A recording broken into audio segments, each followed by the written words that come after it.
आप कभी बिगनर हो या नई नई ट्रेडिंग अभी स्टार्ट की है तो आपको पता होगा कि एमएससीडी के हेल्प से बहुत लोगों ने यहाँ पे प्रॉफिट जनरेट किए हैं और एमएससीडी के हेल्प से हमें कहाँ पे प्रॉफिट बुक करना है ये भी हमें पता चलता है। पर यहाँ पे समस्या क्या होती है दोस्तों, हम बिगनर हैं या ट्रेडिंग के बारे में हमें ज़्यादा पता नहीं है, पर हमने देखा है कि एमएससीडी के हेल्प से बहुत लोगों ने प्रॉफिट जनरेट किए। उसके रिगार्डिंग आपने वीडियो भी देखे होंगे। तो यहाँ पे हम एमएससीडी प्लॉट कर लेते हैं और वहाँ पे मिलने वाले हर एक सिग्नल पे हम यहाँ पे बाय और सेल करना स्टार्ट कर देते हैं दोस्तों। तो कुछ दिन बाद हमें पता चलता है या कुछ ट्रेड करने के बाद हमें पता चलता है कि ये तो यहाँ पे गलत सिग्नल प्रोवाइड कर रहा है और ये गलत सिग्नल से हमें यहाँ पे लॉस होना स्टार्ट हो जाता है दोस्तों। तो यहाँ पे हमें लगता है कि ये इंडिकेटर पूरी तरीके से गलत सिग्नल प्रोवाइड करता है और ये इंडिकेटर यहाँ पे काम नहीं करता। पर ऐसा नहीं दोस्तों, जो एमएससीडी इंडिकेटर यूज़ करते हैं उनके पास एमएससीडी इंडिकेटर यूज़ करने की एक प्रॉपर स्ट्रैटेजी, वो इंडिकेटर यूज़ करने का एक एक्सपीरियंस रहता है। कौन से टाइम में एमएससीडी इंडिकेटर परफेक्ट वर्क करेगा, कौन सी टाइम फ्रेम होना जरूरी, वो उन्हें पता होता है और यूज़ करते हुए उनके पास वो एक्सपीरियंस भी आ जाता है दोस्तों। तो यहाँ पे प्रोफेशनल ट्रेडर के पास कौन सी दो चीज़ आ जाती है, फर्स्ट तो उनके पास स्ट्रैटेजी रहती है और यहाँ पे उनको एमएससीडी इंडिकेटर यूज़ करने का एक्सपीरियंस रहता है। पर बिगनर ट्रेडर के पास एमएससीडी इंडिकेटर यूज़ करने की तो स्ट्रैटेजी नहीं है और एक्सपीरियंस तो होने से रहा, क्योंकि वो हम बिगनर है तो हमें इससे किस प्रकार यूज़ करना ये तो मालूम ही नहीं है। तो एमएससीडी इंडिकेटर किस प्रकार यूज़ करना है, उसके पीछे की स्ट्रैटेजी क्या होने वाली, वो आज हम देखने वाले हैं दोस्तों। और इसका यूज़ करके अच्छा प्रॉफिट भी बना सकते हैं। पर मैंने जिस प्रकार आपको बोला था कि प्रोफेशनल ट्रेडर यहाँ पे स्ट्रैटेजी किस प्रकार यूज़ करते हैं और फॉल्स और सही सिग्नल को किस प्रकार आइडेंटिफाई करते हैं, वो सब हम इस वीडियो में सीखने वाले हैं दोस्तों। तो यहाँ पे मैं आपके लिए 3 स्ट्रैटेजी लाने वाला हूँ दोस्तों। फर्स्ट तो हम एमएससीडी इंडिकेटर क्या है इसके बारे में जानकारी लेने वाले हैं, यहाँ पे एमएससीडी की पूरी जानकारी लेने वाले। उसके बाद यहाँ पे फर्स्ट स्ट्रैटेजी है, जो बिगनर है उन्होंने अभी ट्रेडिंग स्टार्ट की है तो उनकी स्ट्रैटेजी क्या होने वाली है। जिन्होंने यहाँ पे ट्रेडिंग करते हुए कुछ समय हुआ है तो उनके लिए एमएससीडी का इस्तेमाल किस प्रकार किया जा सकता है। और आप कभी एडवांस हो, आपके पास ट्रेडिंग का अच्छा खासा एक्सपीरियंस है, तो यहाँ पे एमएससीडी के डाइवर्जन को हम किस प्रकार आइडेंटिफाई कर सकते। और सबसे इम्पोर्टेंट बात, कौन से टाइम फ्रेम पे हम एमएससीडी इंडिकेटर इस्तेमाल करना है वो भी बताने वाला हूँ। चलो तो फिर वीडियो को स्टार्ट करते हैं दोस्तों। जैसे कि हम किसी डॉक्टर के पास जाते हैं दोस्तों, तो डॉक्टर के पास अलग अलग तरीके के मरीज जाते हैं, तो वो हर एक मरीज को अलग अलग दवाई प्रोवाइड करता है। क्यों? क्योंकि हर एक की समस्या अलग रहती है। उसी प्रकार जब भी आप कौन सा इंडिकेटर इस्तेमाल कर रहे हैं, मार्केट की सिचुएशन क्या है, सिचुएशन के अनुरूप आपने कभी इंडिकेटर का सिलेक्शन किया यहाँ पे तो आपका इंडिकेटर वर्क करेगा। पर सिचुएशन अलग है, आप इंडिकेटर अलग इस्तेमाल कर रहे हैं तो वो मिसमैच होता है और यहाँ पे आपका लॉस होने की पॉसिबिलिटी बहुत ज़्यादा बढ़ जाती। इसीलिए राइट टाइम पे राइट इंडिकेटर का चयन करना ये भी सबसे बड़ी बात होती है दोस्तों। यहाँ पे आज से हम इंडिकेटर के बारे में एक डेडिकेट सीरीज बनाने वाले हैं और आज फर्स्ट इंडिकेटर एमएससीडी है। आपको भी किसी इंडिकेटर के बारे में जानकारी चाहिए तो कमेंट ज़रूर कीजिएगा दोस्तों, उसके बारे में हम इन डिटेल वीडियो भी बनाएंगे। यहाँ पे सिर्फ इंडिकेटर के बारे में जानकारी नहीं दोस्तों, वो तो आपको कहीं पे भी मिलेगी। यहाँ पे हम इंडिकेटर किस टाइम फ्रेम पे कब और वहाँ पे गलत सिग्नल किस प्रकार आइडेंटिफाई कर सकते उसके बारे में इन डिटेल जानकारी लेने वाले, उसके पीछे की साइकोलॉजी को समझने वाले, जिससे कि आपकी एक्यूरेसी बढ़ सके और आप उस इंडिकेटर को आपके ट्रेडिंग स्टाइल के हिसाब से मॉडिफाई भी कर सके और उसे कब इस्तेमाल करना है कब इस्तेमाल नहीं करना है, उसकी एक्यूरेसी कब बढ़ सकती, किस प्रकार बढ़ सकती, इसके बारे में इन डिटेल जानकारी लेने वाले हैं दोस्तों हम इस सीरीज में। इसलिए वीडियो को स्किप मत कीजिए। टाइम होगा तो अभी देखो, नहीं तो सेव करके बाद में देखो दोस्तों। पर जब भी देखो तो ध्यान से देखो, जिससे आपको MSCD के बारे में इन डिटेल जानकारी यहाँ पे मिल सके। उसके बाद आपको MSCD के बारे में कहीं पे भी जानकारी लेने की ज़रूरत नहीं पड़ेगी। चलो तो फिर दोस्तों वीडियो को स्टार्ट करते हैं। तो यहाँ पे हमें इंडिकेटर पे क्लिक करना है दोस्तों, और यहाँ पे MSCD हमें टाइप करना है। MSCD टाइप करने के बाद यहाँ पे जो इंडिकेटर आता है उस पर हमें क्लिक करना है। इस प्रकार यहाँ पे ये प्लॉट हो जाता है नीचे की साइड में। और इसे अच्छी तरीके से समझने के लिए इसे हम अभी बड़ा कर लेते हैं। यहाँ पे हमें 4 चीज़ें सबसे महत्वपूर्ण है, उसके बारे में हम जानकारी ले लेते हैं। सबसे पहले ये ब्लू लाइन, इसे हम MSCD की लाइन भी कहते हैं और हम इसे लाइन भी यहाँ पे कहते हैं दोस्तों। उसके बाद ये दूसरी लाइन है दोस्तों, इसे हम सिग्नल लाइन और स्लो लाइन भी कहते हैं। और उसके बाद यहाँ पे 0 लाइन है दोस्तों, जो आपको यहाँ पे दिखाई देगी, इसे हम बेस लाइन भी कहते हैं। और आखिरी वाला जो कि है हिस्टोग्राम, हिस्टोग्राम आपको यहाँ पे दिख रहा है ऊपर की साइड में भी और नीचे की साइड में भी। ये 4 चीज़ों का विशेष ध्यान MSCD में रखा गया है और इसे समझना ज़रूरी है दोस्तों। तो यहाँ पे जो सिग्नल लाइन है दोस्तों, इसे हम थोड़ी देर के लिए अनविजिबल कर देते हैं इस तरीके से। और अब हम चार्ट पे जाते, चार्ट पे जाने के बाद इस प्रकार कुछ हमें यहाँ पे चार्ट दिखाई दे रहा है। तो यहाँ पे ये लाइन दिख रही है दोस्तों। तो आपके मन में सवाल आता होगा कि ये लाइन किस प्रकार वर्क करती है, इसके पीछे की साइकोलॉजी क्या है। तो 0 लाइन और MSCD की लाइन एक सिंपल मूविंग एवरेज की लाइन होती है दोस्तों। तो वो कौन से मूविंग एवरेज है, 12 और 26 के मैंने यहाँ पे प्लॉट करके आपको दिखाई हुए है। अब भी मूविंग एवरेज का कॉम्बिनेशन यहाँ पे MSCD में इस्तेमाल किया है। किस प्रकार इस्तेमाल किया है, चलो समझ लेते हैं। यहाँ पे जब भी मूविंग एवरेज ऊपर की साइड से क्रॉस ओवर होता है तो आपको नीचे MSCD में भी क्रॉस ओवर दिखाई देगा, 0 के लाइन के नीचे निकल गया है दोस्तों। और उसी तरीके से ऊपर की साइड में निकलता है तो यहाँ पे भी वो हमें MSCD में दिखाई देगा। ये देख लीजिएगा, यहाँ पे वो सिग्नल इस प्रकार काम करता है। तो इस प्रकार मूविंग एवरेज का कॉम्बिनेशन है। अभी आपके मन में सवाल आता होगा कि मूविंग एवरेज का ही क्रॉसओवर है तो हम मूविंग एवरेज ही लगा लेते हैं ना, हम MSCD का इस्तेमाल यहाँ पे क्यों करें। ये सवाल कभी आपके मन में है तो इसका भी आंसर है मेरे पास, क्योंकि मूविंग एवरेज में सिग्नल लेट जनरेट होता है दोस्तों। तो यहाँ पे जो लाइन हमने हाइड कर ली थी सिग्नल, उसे हम ऑन कर लेते, कुछ इस प्रकार ये दिखता है। तो अभी मूविंग एवरेज का क्रॉस ओवर देखेगा दोस्तों, यहाँ पे हुआ, MSCD ने यहाँ पे बताया, पर सिग्नल लाइन ने हमें काफ़ी ऊपर से बताया। उसी तरीके से अभी यहाँ पे क्रॉस ओवर दिखाई दे रहा है, MSCD ने यहाँ पे बताया, पर सिग्नल लाइन ने हमें बहुत पहले ही यहाँ पे बताया। इससे हमें फ़ायदा क्या होता है, हमें अपना ट्रेड बहुत जल्दी हम यहाँ पे एक्टिवेट कर सकते हैं दोस्तों। इसका एक बेस्ट एग्जाम्पल अभी हम देखने वाले, जैसे कि आप यहाँ पे देख सकते, मूविंग एवरेज ने यहाँ पे क्रॉस ओवर किया, पर MSCD ने हमें यह ही बता दिया है कि क्रॉसओवर होने वाला है। कभी हमने मूविंग एवरेज का क्रॉसओवर होने के बाद ट्रेड इनिशिएट किया तो हमारा ट्रेड इस कैंडल पे होने वाला है, पर MSCD के क्रॉसओवर पे कभी हमने ट्रेड एक्टिवेट किया तो हमारा ट्रेड यहाँ पे एक्टिवेट होने वाला है। तो जल्दी ट्रेड एक्टिवेट करने का फ़ायदा क्या है दोस्तों, तो हमारा स्टॉप लॉस बहुत ही छोटा हो जाता है। यहाँ पे इस स्विंग पे हमारा स्टॉप लॉस यहाँ पे प्लेस हो जाता है दोस्त। अब आप भी सोच के देखिए कि MSCD के हिसाब से हमने ट्रेड एक्टिवेट किया तो हमारा स्टॉप लॉस कहाँ पे, मूविंग एवरेज के क्रॉसओवर पे ट्रेड इनिशिएट किया तो हमारा स्टॉप लॉस कहाँ पे है। इससे हमारा रिस्क टू रिवॉर्ड बहुत ही बढ़िया होता है, यानी रिस्क बहुत कम होती है और रिवॉर्ड यहाँ पे ज़्यादा मिलता है। फिर से यहाँ पे हम MSCD पे आ गए। जैसे ही ये क्रॉसओवर हमें दिखता है, ऊपर की साइड ने ब्लू लाइन ने कट किया तो हिस्टोग्राम हमें नीचे की साइड में दिखते, जो कि यहाँ पे रेड बन गए। मूविंग एवरेज तो ऊपर है पर हिस्टोग्राम नीचे की साइड में हमें दिखाई दे रहे। और उसी प्रकार जब मूविंग एवरेज नीचे से ऊपर की साइड में कट करता है तो हिस्टोग्राम हमें ऊपर की साइड में यहाँ पे दिखाई देते हैं। तो ये हिस्टोग्राम और मूविंग एवरेज का कॉम्बिनेशन यहाँ पे कुछ इस प्रकार हमें दिखाई देता है दोस्तों।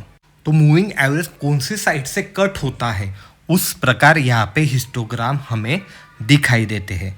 अभी आपके मन में सवाल आता होगा कि हिस्टोग्राम का क्या रोल है, और ये जो हिस्टोग्राम हमें यहाँ पे दिखाई दे रहे हैं ये कम ज़्यादा क्यों दिखाई दे रहे हैं। जिस प्रकार यहाँ पे आप देख सकते हैं, यहाँ पे ज़्यादा है, यहाँ पे कम है, यहाँ पे ज़्यादा है, यहाँ पे कम है, तो ये क्यों होता है, चलो इसे समझ लेते हैं। तो जैसे आप यहाँ पे देख सकते हैं दोनों मूविंग एवरेज में फासला बहुत है, तो हिस्टोग्राम की यहाँ पे हाइट हमें बढ़ी हुई दिखाई दे रही है। उसी प्रकार आप यहाँ पे देख सकते हैं दोस्तों कि यहाँ पे उनके बीच का फासला कम है, तो यहाँ पे हिस्टोग्राम भी हमें कम दिखाई दे रहे। ऐसा क्यों होता है, तो इसके बीच के अंतर का रिलेशन क्या है और हिस्टोग्राम क्यों बढ़ते हैं, ये हम अभी चार्ट पे देख लेते हैं, जिससे आपको इसे समझने में बहुत आसानी होगी। तो अभी हमें मूविंग एवरेज की कोई खास ज़रूरत नहीं, तो इसे हम इनविजिबल कर लेते हैं। तो दोस्तों यहाँ पे MACD में आप देख सकते हैं कि यहाँ पे ये क्रॉस ओवर हुआ है और हिस्टोग्राम भी यहाँ पे हमें बड़े हुए दिखाई दे रहे। तो आप ऊपर की साइड में देख सकते हैं दोस्तों, जो ये बुल रन है ये यहाँ पे बहुत स्ट्रांग है। जब भी मूविंग एवरेज दूर होते हैं और हिस्टोग्राम बढ़ा हुआ दिखाई दे रहा है, तो ये जो ट्रेंड चालू है ये स्ट्रांग है और ये ऊपर की साइड में और जा सकता है। हिस्टोग्राम हमें ट्रेंड की स्ट्रेंथ यानी ताकत बताता है। इसका यहाँ पे दूसरा एग्जांपल लेते हैं। यहाँ पे देखो दोस्तों, यहाँ पे क्रॉस ओवर हुआ है पर हिस्टोग्राम कितने छोटे छोटे हैं, यानी यहाँ पे स्ट्रेंथ है क्या, नहीं। जैसे कि आप ऊपर देख सकते हैं मार्केट भी यहाँ पे साइडवेज हो चुका है, यानी मार्केट में भी यहाँ पे स्ट्रेंथ नहीं है दोस्त। आगे आपके ध्यान में, जब भी हिस्टोग्राम बड़े हैं वो कौन से भी साइड में होगे तो भी चलेगा, पर जो भी ट्रेंड है वो स्ट्रांग है। और जब भी हिस्टोग्राम बहुत छोटे छोटे दिखाई देते हैं तो यहाँ पे ट्रेंड साइडवेज हो सकता है। अभी फॉल्स सिग्नल, जैसे कि यहाँ पे देखो दोस्तों, यहाँ पे ये फॉल्स सिग्नल, हिस्टोग्राम भी बहुत छोटे और यहाँ पे क्रॉस ओवर कई बार हो चुका है। यहाँ पे भी देखो ये फॉल्स सिग्नल है और बिगनर ट्रेडर यहाँ ही ट्रैप हो जाते हैं और उनको इंडिकेटर अच्छी तरीके से इस्तेमाल करते नहीं आता। अब हम अपनी पहली स्ट्रैटेजी के पास जाने वाले, जो कि है बिगनर लोगों के लिए। इसके लिए हमें टाइम फ्रेम पे जाना है और यहाँ पे टाइम फ्रेम 15 मिनट की कर लेने की है। तो अभी तो आपको MACD के बारे में पता है, उसे किस प्रकार इस्तेमाल करना है वो भी पता है, पर बिगनर लोगों के लिए हमें यहाँ पे एक मूविंग एवरेज को ऐड करना है। तो कौन सा मूविंग एवरेज यहाँ पे इस्तेमाल करना है, 100 का। जैसे ही हम इनपुट पे यहाँ पे 100 डालते हैं दोस्तों, तो यहाँ पे 100 नंबर का मूविंग एवरेज प्लेस हो जाता है, जो कि इस प्रकार हमें यहाँ पे दिखाई दे रहा है। जब भी मूविंग एवरेज के नीचे है मार्केट, तो हमें यहाँ पे सेल की संधि ढूंढनी है, जैसे कि हमें यहाँ पे दिखाई दे रहा है और हमें यहाँ पे क्रॉस ओवर भी MACD में दिखाई दे रहा है। तो देखो दोस्तों, यहाँ पे कितना बढ़िया हमें यहाँ पे ट्रेंड मिला। हमारा स्टॉप लॉस कौन सा हो सकता है, मूविंग एवरेज के ऊपर का स्विंग, जो कि एक यहाँ पे है और दूसरा यहाँ पे है। आपके रिस्क टू रिवॉर्ड के हिसाब से आप यहाँ पे स्टॉप लॉस प्लेस कर सकते हैं। अभी बाइंग कब कर सकते हैं, जब मूविंग एवरेज के ऊपर मार्केट है तब। तो बाइंग का भी एक एग्जांपल देख लेते हैं, जो कि हमें यहाँ पे दिखाई दे रहा है। अभी MACD में क्रॉस ओवर हमें यहाँ पे दिखाई दे रहा है, पर ट्रेड एक्टिवेट हुआ क्या, नहीं, क्योंकि मूविंग एवरेज के ऊपर मार्केट नहीं है। इस कैंडल पे मार्केट ये मूविंग एवरेज के ऊपर निकल गया है, तो हमारा ट्रेड यहाँ पे एक्टिवेट हो जाता है और हमारा स्टॉप लॉस स्विंग के नीचे आ जाता है। और आप यहाँ पे ट्रेड देख सकते हैं दोस्तों, तो कितना बढ़िया हमें यहाँ पे ट्रेड मिला है। तो बिगनर लोगों के लिए सिंपल है, जब भी मूविंग एवरेज के ऊपर है तो हमें MACD में बाइंग सिग्नल को आइडेंटिफाई करना है, और जब भी मूविंग एवरेज के नीचे है तो हमें यहाँ पे MACD में सेल सिग्नल को आइडेंटिफाई करना है। तो हमारा ट्रेड फिल्टर हो जाता है दोस्तों। अब हम सेकंड स्ट्रैटेजी पे आते हैं, जिनको प्राइस एक्शन के बारे में पता है। उसके बारे में हमारे यहाँ पे चार्ट ट्रेडिंग की एक लिस्ट है, वहाँ पे इन डिटेल इसके बारे में समझाया हुआ है। तो यहाँ पे स्ट्रैटेजी कैसे होने वाली है, हमें सपोर्ट और रजिस्टेंस आइडेंटिफाई करना है। जैसे कि हमें यहाँ पे रजिस्टेंस दिखाई दे रहा है, तो यहाँ पे हम क्या करने वाले दोस्तों, यहाँ पे हम हॉरिजॉन्टल लाइन एक प्लेस कर लेने वाले। जैसे कि मैंने यहाँ पे हॉरिजॉन्टल लाइन ये रजिस्टेंस पे प्लेस की है दोस्तों। और अभी जब यहाँ पे दोबारा मार्केट आएगा तो हमें यहाँ से सेल करना है। जैसे कि हम अभी आगे जाके देखते हैं मार्केट कब यहाँ इस लाइन पे रजिस्टेंस ले रहा है। जैसे कि हमें यहाँ पे दिखाई दे रहा है दोस्तों कि यहाँ पे मार्केट ने रजिस्टेंस लिया है, और जब MACD भी हमें यहाँ पे सेल का सिग्नल देती है, जो कि हमें यहाँ पे दिखाई दे रहा है। तो जैसे ही रजिस्टेंस पे मार्केट आता हुआ हमें दिखाई देता है, तो हमें सबसे पहले क्या करना है, यहाँ पे हमें टाइम फ्रेम को चेंज करना है जो दोस्तों। और 5 मिनट के टाइम फ्रेम पे हमें चले जाना है। जैसे कि हम 5 मिनट के टाइम फ्रेम पे आए तो हमें MACD ने सबसे पहले यहाँ पे सेल सिग्नल जनरेट करके दिखाया हुआ है, जो कि आप यहाँ पे देख सकते हैं। तो अपना ट्रेड यहाँ पे एक्टिवेट हो चुका है। अपना स्टॉप लॉस क्या हो सकता है, डे हाई या रजिस्टेंस के ऊपर कैंडल क्लोज होनी चाहिए। और आप देख सकते हैं यहाँ से कितना बढ़िया ट्रेंड हमारा एक्टिवेट हुआ है दोस्तों। यहाँ पे हमने सेल का एग्जांपल देखा और हम एक बाइंग का एग्जांपल देख लेते, जिससे ये कंसेप्ट और अच्छी तरीके से आपको समझ में आ जाए। तो फिर से हम 50 मिनट टाइम फ्रेम पे आ गए और यहाँ पे हमें मार्केट सपोर्ट लेता हुआ दिखाई दे रहा है। तो यहाँ पे भी हमने हॉरिजॉन्टल लाइन प्लेस कर दी और 5 मिनट टाइम फ्रेम पे हम तुरंत शिफ्ट होने वाले हैं दोस्तों। तो 15 मिनट में यहाँ पे हमें सपोर्ट दिखाई दे रहा है दोस्तों, जो कि हमने आइडेंटिफाई किया था। पर 5 मिनट में यहाँ पे दोबारा हमें मार्केट ने सपोर्ट लेते हुए दिखाई दे रहा है और MACD लाइन ने भी हमें यहाँ पे बाइंग सिग्नल्स जनरेट करके दिखाया। और यहाँ से आप देख सकते हैं कितना बढ़िया ट्रेंड हमें देखने को मिल रहा है। तो यहाँ पे हमें टाइम फ्रेम स्विच करना है। 15 मिनट में हमें सपोर्ट और रजिस्टर आइडेंटिफाई करना है और 5 मिनट में जब भी प्राइस उस दिशा में आती है और MACD का सिग्नल भी हमें वही डायरेक्शन में मिलता है, तो यहाँ पे हम ट्रेड इनिशिएट कर सकते हैं और एक बढ़िया सा ट्रेड हम यहाँ पे एक्टिवेट कर सकते हैं। और सपोर्ट रजिस्टर आइडेंटिफाई करने में तकलीफ होती होगी तो यहाँ पे हमारी एक डेडिकेट प्लेलिस्ट है दोस्तों, आप जाके यहाँ पे प्राइस एक्शन के बारे में इन डिटेल नॉलेज ले सकते हैं। तो यहाँ पे दोस्तों हमने टाइम फ्रेम को स्विच किया है और इसी प्रकार के कॉम्बिनेशन कभी आपको चाहिए अलग अलग टाइम फ्रेम पे भी। तो टाइम फ्रेम किस प्रकार होनी चाहिए, 15 मिनट का जब चार्ट को आप 5 मिनट के चार्ट पे स्विच कर सकते हैं, जो कि मैंने आपको बताया। उसी प्रकार 1 आवर के चार्ट को 15 मिनट के चार्ट पे कन्वर्ट कर सकते हैं, 2 आवर के चार्ट को 30 मिनट पे कर सकते हैं, 4 आवर के चार्ट को 1 आवर पे कर सकते हैं, 1 वीक के चार्ट को 1 डे के चार्ट पे भी आप कन्वर्ट करके ट्रेड एक्टिवेट कर सकते हैं दोस्तों। अभी आप आपके ट्रेडिंग स्टाइल के हिसाब से टाइम फ्रेम को स्विच करके MACD का बहुत बेहतरीन इस्तेमाल कर सकते हैं दोस्तों। अभी आपके लिए एक एडवांस प्रो लेवल की टिप यहाँ पे मैं प्रोवाइड करने वाला हूँ, जो कि हम इसे कहते हैं डायवर्जन दोस्तों। तो डायवर्जन को हम किस प्रकार इस्तेमाल कर सकते हैं, अभी इसके बारे में हम जान लेते हैं।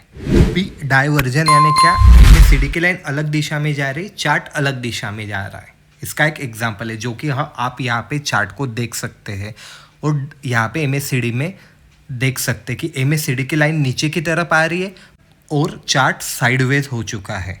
तो दोनों चीज़ें हमें अलग अलग डायरेक्शन बता रहे, तो हमें यहाँ पे ट्रेड करना है का तो नहीं, पर इससे आगे हमें एक बढ़िया सा ट्रेड मिल सकता है। इसका एक इंडिकेटर हमें पहले ही मिल चुका है डाइवर्जन से। तो यहाँ पे हम पोजिशनल ट्रेड ले सकते, पोजिशनल यानी 2-3 दिन के हिसाब से। तो उसे किस प्रकार लेना है, जैसे कि हमें MACD नीचे की साइड में यहाँ पे बता रहा है मार्केट साइडवेज हो चुका है, तो हमें हॉरिजॉन्टल लाइन यहाँ पे लगवा लेने की है। रिसेंट सपोर्ट कहाँ पे लिया है मार्केट ने, जो कि हमें यहाँ पे दिखाई दे रहा है। जब भी उसके नीचे मार्केट जाता है तो हम यहाँ पे पोजिशनल ट्रेड ले सकते हैं, यानी 2 से 3 दिनों के लिए। तो आप देख सकते हैं कितना बढ़िया यहाँ पे हमें ट्रेड दिखाई दे रहा है दोस्तों। तो यहाँ पे हमारा स्टॉप लॉस का रहने वाला है, जो हमने सपोर्ट आइडेंटिफाई किया है वो, नहीं तो उसके ऊपर का जो भी स्विंग है यहाँ पे हमारा स्टॉप लॉस है। यानी आप देख सकते हैं स्टॉप लॉस बहुत ही छोटा है और ट्रेड यहाँ पे कितना बढ़िया मिला है। इसे कहते हैं रिस्क टू रिवॉर्ड दोस्तों। रिस्क कम है, रिवॉर्ड बहुत ज़्यादा हमें यहाँ पे दिखाई दे रहा है। तो डाइवर्जन बहुत बेहतरीन तरीके से काम करता है। इसे आपने 15 मिनट टाइम फ्रेम पे कभी देखा तो ये और बेहतरीन तरीके से आपको सिग्नल प्रोवाइड करता है। कभी आपको इसी प्रकार के वीडियो और इंडिकेटर के बारे में इन डिटेल जानकारी पसंद आती होगी तो दोस्तों लाइक शेयर कमेंट ज़रूर कीजिएगा और इसी प्रकार के यूनिक नॉलेज के लिए मार्केट मंच चैनल को सब्सक्राइब भी कीजिएगा। मिलते हैं अगले वीडियो में, धन्यवाद।